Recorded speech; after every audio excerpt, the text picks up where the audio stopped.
Freaks in the Basement is on the air.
This is Freaks in the Basement on KBLP.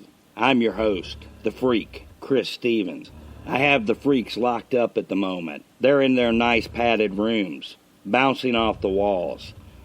They're locked in their rooms for your protection. They can't be trusted in public. Why is this door open? Dang it. Not again. The freaks have escaped. This ain't good. Did you hear an intake of breath right behind you? Hear the exhalation of breath. Feel the breath on the back of your neck. It's probably nothing to worry about. But then again, perhaps you should be very frightened. This is Freaks in the Basement. The freaks are on the loose. Lock your doors. Check the windows. And hide. 'Cause no one is safe. Freaks in the Basement is on the air.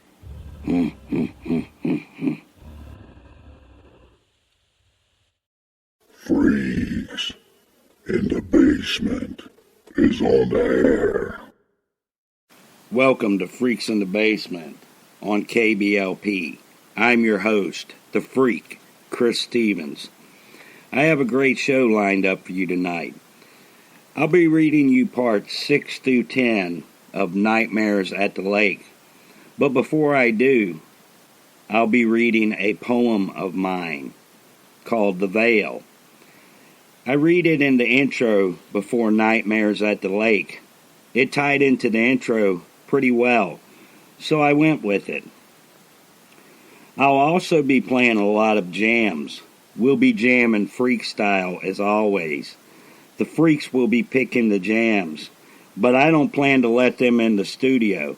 That would be a bad idea. Now it's time for me to do my number one psycho fan of the week. This is a joke, by the way. This week's number one psycho fan of the week is Linda Morton. She's such a sweetie. At least I thought she was. Now, though, not so much. She invited me to a birthday party. Her birthday party. It seemed fine at first. But then things got freaky, and not in a good way. When I got to the party, it was dark outside, and pretty dark inside as well. The only light was this strange red glow. It made everything appear to be covered in blood. I thought that was a pretty cool effect. I looked around and thought it was a costume party. It looked more like a Halloween party than a birthday party. I wondered why Linda didn't tell me. But then I got a really good look at everyone and realized they weren't dressed up in costumes. No one at the party was human. Except for me, it seemed. I was surrounded by horrifying creatures. Their faces weren't right. They kept changing. It seemed as if I was surrounded by my worst nightmares. They realized I wasn't like them about the same time that I realized they weren't like me, and they began to close in on me. They were all whispering the same thing. Fresh meat. I didn't like the sound of that, so I decided it was time for me to head for the exit. But I couldn't find the damn thing. I've been stuck in here for hours. Okay, Linda, this isn't funny anymore. Let me the hell out of here. I gave you a shout out. Now let me out of here. I've got a show to do. It's about freaking time. I thought my worst nightmares were going to get me. Fans, you gotta love them. But if they invite you to their birthday party, you might ought to think twice about it. Now that I did my number one psycho fan of the week, I want to do a birthday shout out. I think this is sort of amusing because the birthday shout out happens to be the same person as my number one psycho fan of the week. This wasn't actually planned, even though it may seem that way. Happy belated birthday, Linda. I hope you had a good one, and I hope you have many more. Before we get on with the show, I thought that was pretty interesting. It wasn't planned out. I've had my list together for the number one Psycho Fan of the Week for a while, and I just started doing birthday shout-outs.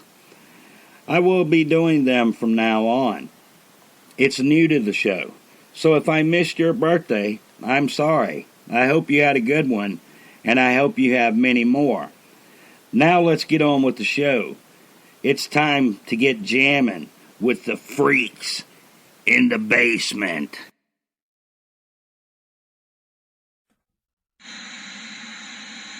For those of you just tuning in, cold-blooded killer Vincent Cooper's gravesite was vandalized and opened late last night, but Cooper's body is nowhere to be found. It's hard for the local residents to forget the grisly murders that Cooper is responsible for. Some even fear the supernatural, that he has returned from his grave. But authorities insist this is absurd and totally impossible. If you have any information concerning these bizarre events, please contact your local